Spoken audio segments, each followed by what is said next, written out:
Te habría gustado mucho mi hermano si lo hubieses conocido. Soy el menor de 4. 2 han fallecido. Queda el hermano mayor, Sergio. Tiene 62 años, si no me equivoco. 62 o 63. Y yo que tengo 30. Pero uno de ellos, amé siempre a mis hermanos, pero uno de ellos te habría encantado. Porque siempre tenía un chiste a flor de labios. Y era de esos parientes que Dios nos regala, esos familiares que Dios nos lo da para que las fiestas no empiecen hasta que ellos no llegan. Son esos que son el alma de la fiesta. Él podía hacerse amigos de cualquiera, tenía un carisma que supongo que había heredado de mamá, de la vieja que siempre fue artista. Y él creo que tenía ese alma de artista. Y tenía una simpatía, arrollador. Fue predicador, ¿saben? Y uno de los buenos, un gran pastor.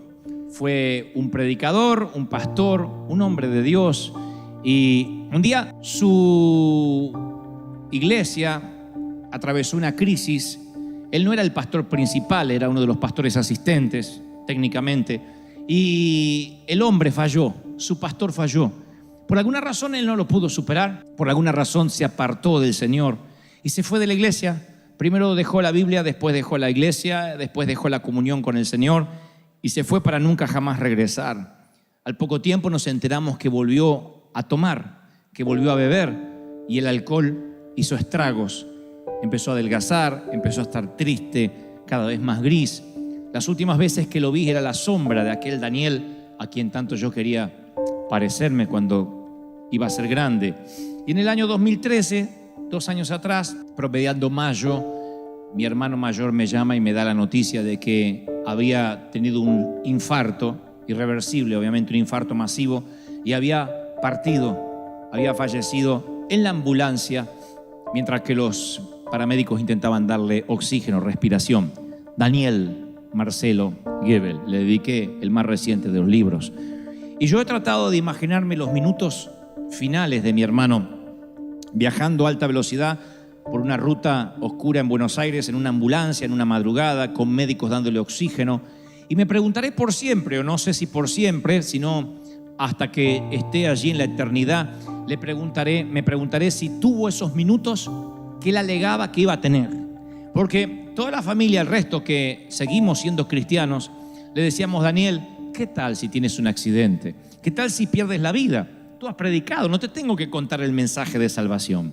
Y él decía: no, yo sé la verdad y sé que estoy haciendo las cosas mal. Sé que estoy fuera de Dios. Sé que mi vida no está correcta. Pero estoy seguro que Dios me va a dar unos últimos minutos para arrepentirme. Y yo le decía: ¿y qué si no te da esos minutos? Dios me lo va a dar, tranquilo, Dante. ¿Qué si no te lo da? Dios me lo va a dar. Así que se imaginan que lo primero que pensé es si tuvo esos minutos antes de morir. Me lo imaginé a Daniel con la última imagen que se llevaría de su paso fugaz por esta tierra, que era el techo de una ambulancia y unos cuantos desconocidos sobre él intentándole dar oxígeno. Y tal vez tu corazón no esté dando su último latido, pero sí hoy llegaste a este servicio con tus últimos ahorros, la última solución, la última pizca de café, el último crédito, la última oportunidad, el último análisis. Siempre llegamos a lo último de algo, la última onza de paciencia. Tenemos temor a que nos demanden, temor a terminar últimos, temor a perder los ahorros. Ese bulto en el pecho o en el antebrazo nos produce cierta preocupación. Ese lunar no nos gusta nada. Ese tipo que se mudó en la cuadra no nos da tranquilidad. Y entonces empezamos a tener miedo, empezamos a tener temor. Y decimos: ¿qué tal si se me agota lo último que tengo? Nos llenamos de ansiedad. El miedo te encierra en una prisión y no puedes salir nunca más. Eso es lo que logra el miedo. El miedo nunca logra otra cosa que meterte dentro de una prisión y no te permite salir, ni ser feliz, ni ser libre. Ahora imagínate un día, un solo día, solo un día sin temor, un día sin miedo, sin temor al fracaso, sin temor al rechazo, sin temor a la tragedia. Imagínate un día sin pensar que algo le pasará a tus hijos, que te faltará dinero, que no vas a comer mañana, que podrás pagar el mortgage. Un día sin temor alguno. Tú dices: wow, nunca lo había pensado así, creo que sería muy feliz.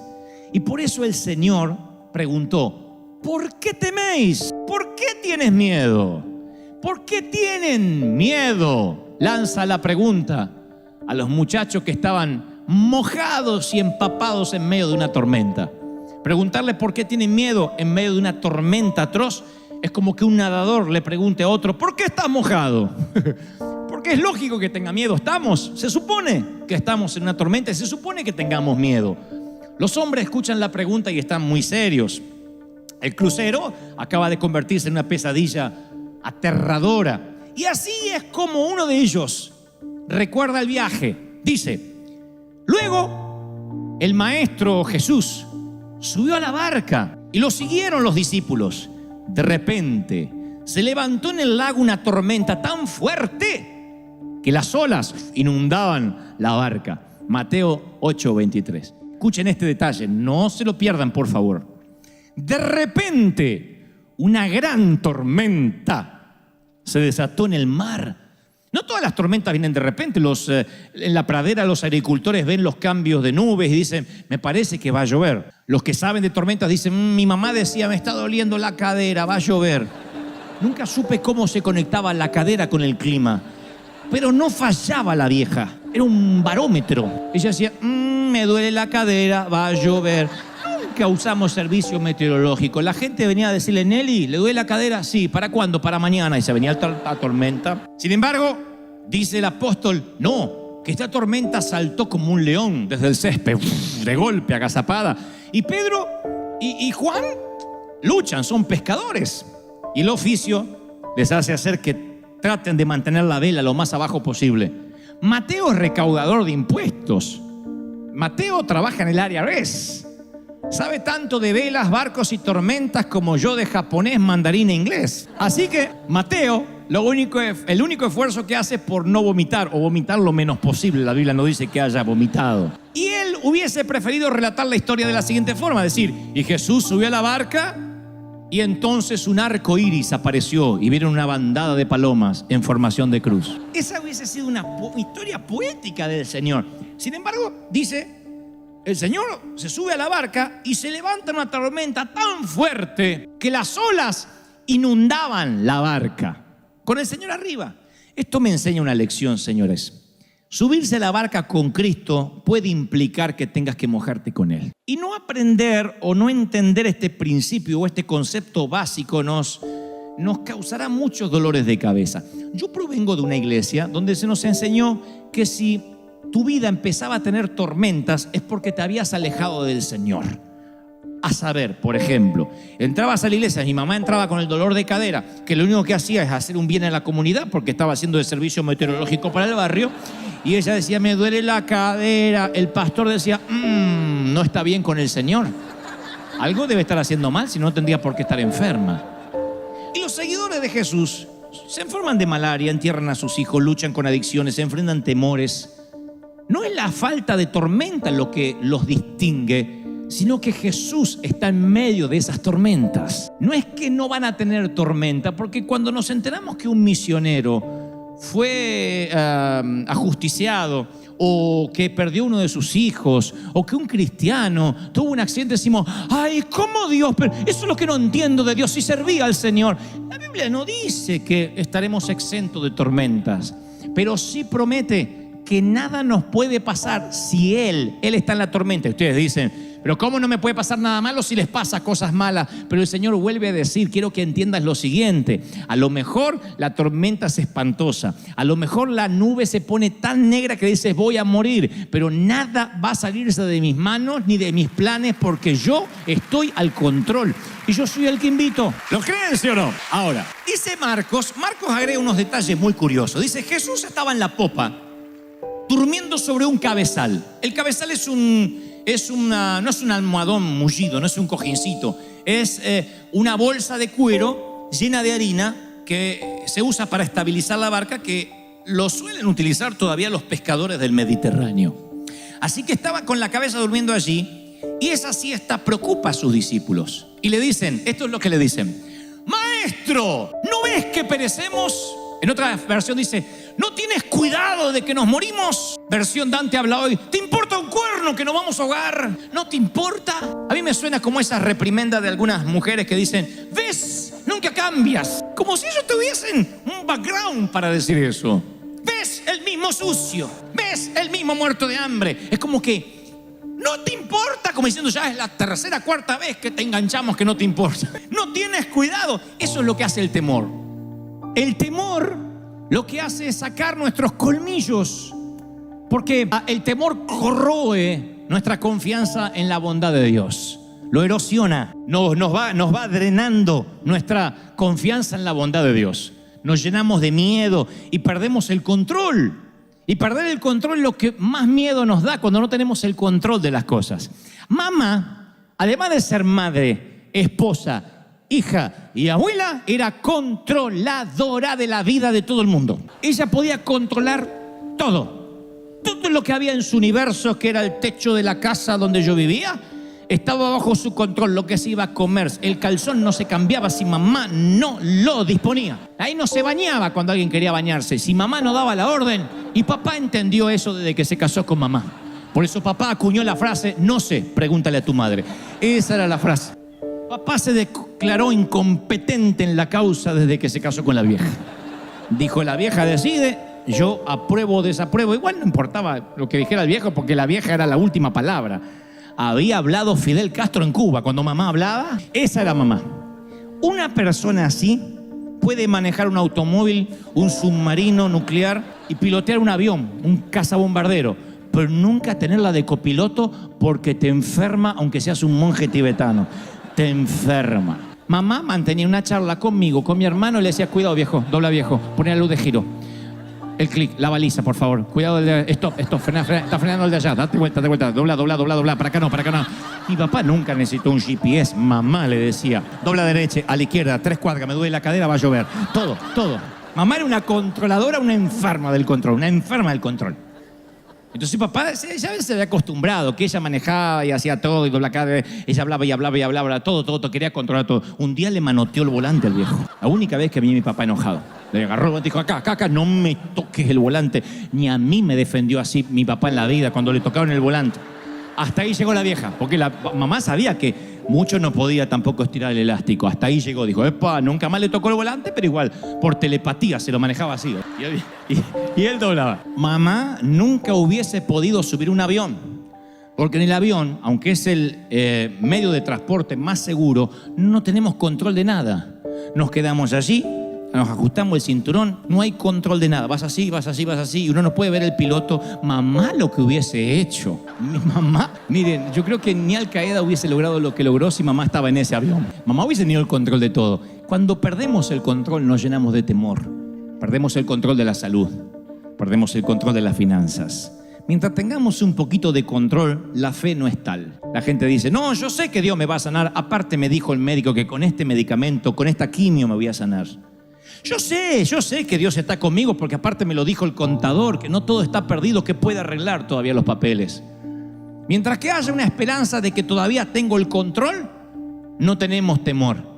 Pero llega un momento en que llega la carta del banco y te dice que estás fuera, que eres historia, 5 días para desalojar. O el diagnóstico, no podemos hacer nada. Vaya a casa y pase los últimos días con su familia. O el día que nos enteramos de que el amor se fumó, o el día que nos enteramos que finalmente lo que temíamos ocurrió y no hay esperanza.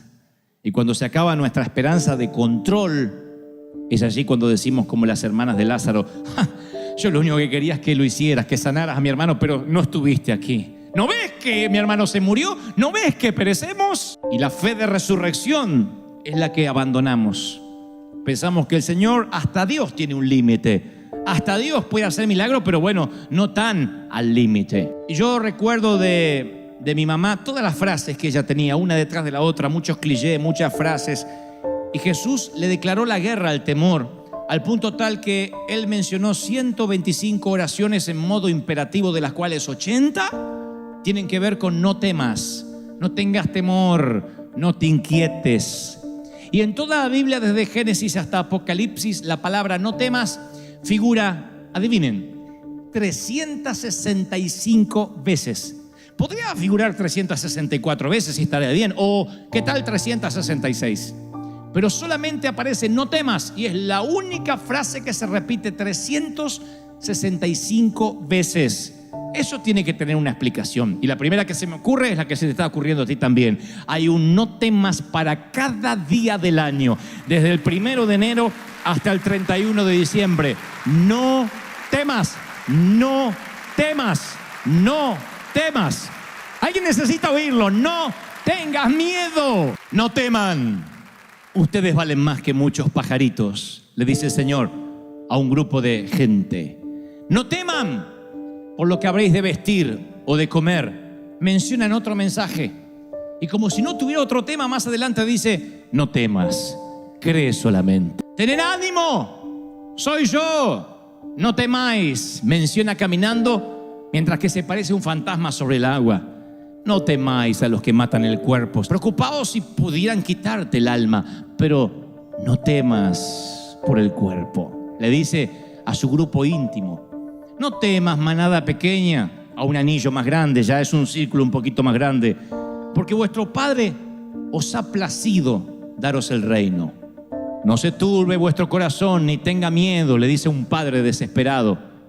Luego hay una gran multitud y dice, y oiréis de guerra y de rumores de guerra, mas ustedes no teman, no tengan miedo. Va a ser un milagro. Jesús se le acerca, lo toca y le dije, levantaos. Y los leprosos que nadie los tocaba, dice, no teman. Cuando el Señor ascendió a los cielos, si pudieras haber hablado con cualquiera de los discípulos, le preguntarías, ¿qué frase repetía una y otra vez?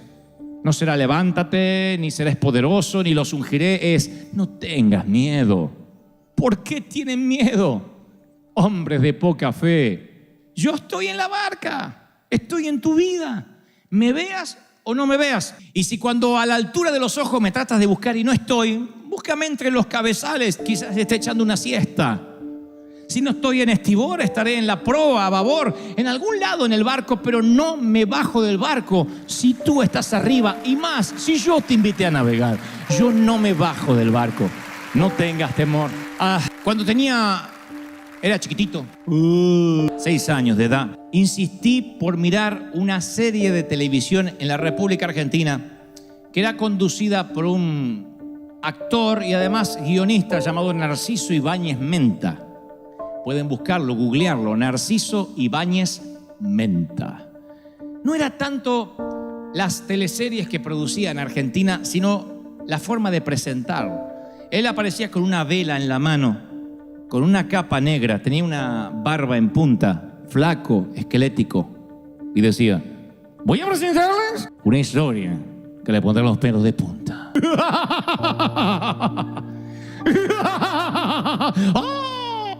Yo me hacía encima, nunca fui estreñido de vientre por esa serie, por esa. Me orinaba en los pantalones. Lo que vamos a ver ahora es el regreso. Así hablaba, el regreso del monstruo. Hubo una remake de ese regreso del monstruo llamado El Pulpo Negro, que se trataba de un asesino serial que mataba gente, le dejaba como marca personal un pulpo negro encima del cadáver. Así que un día le dije, papá, ¿puedo ver el pulpo negro? Ni loco. Por favor, déjame ver el pulpo negro. Bueno, mírelo y ya está. Papá, eras muy fácil para convencer. Después de decir 2 o 3 veces, pregúntele a su madre, mamá estaba durmiendo, me dejó ver el pulpo negro. Desde ese día se me abrió un portal a un mundo desconocido. ¡Ay, qué pánico, qué miedo! Terminó el pulpo negro y toda mi casa estaba llena de pulpos negros. Pero eso no fue lo peor, sino la siguiente noche y la siguiente y las subsiguientes y las que vendrían. Porque yo en aquel entonces tomaba leche de noche, un vasito de leche.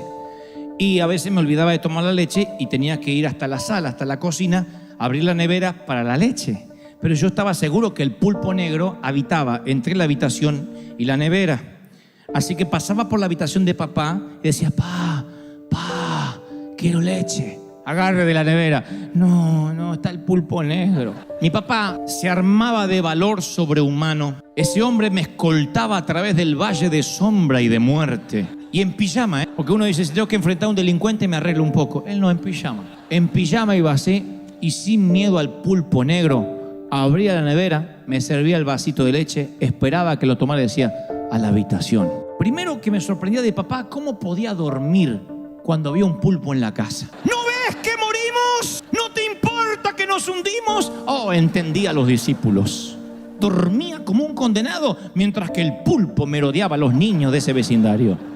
Y lo segundo, cuando él se levantaba y me daba el vaso de leche, casi sin encender la luz de la nevera era el único testigo de lo que ocurría. Yo miraba a mi papá y decía, ¿de qué está hecho este hombre? ¡Qué valor sobrehumano! ¿Quién es este hombre que aún el pulpo negro le obedece? Y tomaba mi leche. Los discípulos le dijeron, Señor, ¿no ves que morimos? Y él se levanta, aquíétate, mar, y detiene los vientos.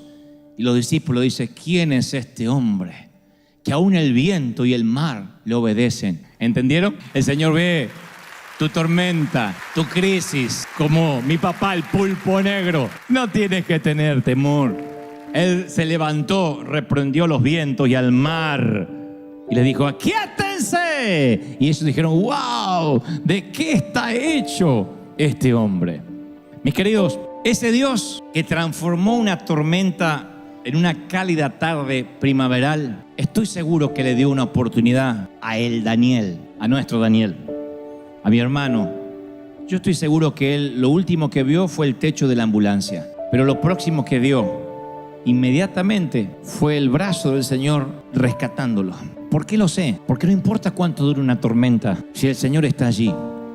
Y mi propio hermano decía, yo sé en lo que he creído, sé que estoy haciendo las cosas mal, pero sé la verdad. Mi otro hermano mayor, Sergio, me llama hace unos meses atrás y me dice, Dante, yo no soy místico, no soy de tener sueños, pero soñé a Daniel, o lo vi, lo visioné. Dijo, entró por la puerta de casa y no estaba flaco como cuando murió. Estaba como cuando tenía 20 y tantos años, con esos dientes blancos todavía. Y estaba vestido de blanco al tono, con un sombrero de capitán, como quien se va a navegar en un plácido velero en el mar Caribe. Entró y me dijo, Sergio, dile a todos que llegué y los espero. Y luego se dio vuelta, dice, y vi su espalda grandota, porque yo siempre lo veía flaquito a lo último, y él estaba con su espalda así, derechito, como un capitán, derechito así, se fue. Daniel, tal como yo lo admiraba, como ese gigante que era cuando yo era chiquito. Y cuando me lo contó mi hermano, me conmoví hasta lo más profundo de mi ser, porque le pregunté, Sergio, ¿y se estaba riendo? Oh, sí, Daniel siempre se ríe. No en los últimos años. No, pero sí estaba riendo con ese humor de siempre. Me dijo, estoy bien, los estoy esperando. Por eso estoy seguro que aunque Daniel vivió los últimos años en una tormenta, conociendo a Jesús, conociendo al capitán de los capitanes, estoy seguro que no se hundió. Estoy seguro que en el último minuto, ahí en la ambulancia, le dijo, ¿por qué tienes miedo, Daniel? No tengas temor. Y se fue a casa y me está esperando. Estoy seguro que eso ocurrió y es mi oración que eso ocurra contigo. Que no te hundas, que no naufragues. Aunque la tormenta se haya extendido por años, aunque la metástasis avance, aunque el cáncer esté allí, no te vas a hundir. Te doy mi palabra de honor que en el último minuto el capitán se despierta y te dice, no tengas miedo. Daniel, no tengas miedo, no tengas temor. Lo que yo pagué con precio de sangre me salió tan caro que no me lo arrebata nadie de mi mano. No tengas miedo.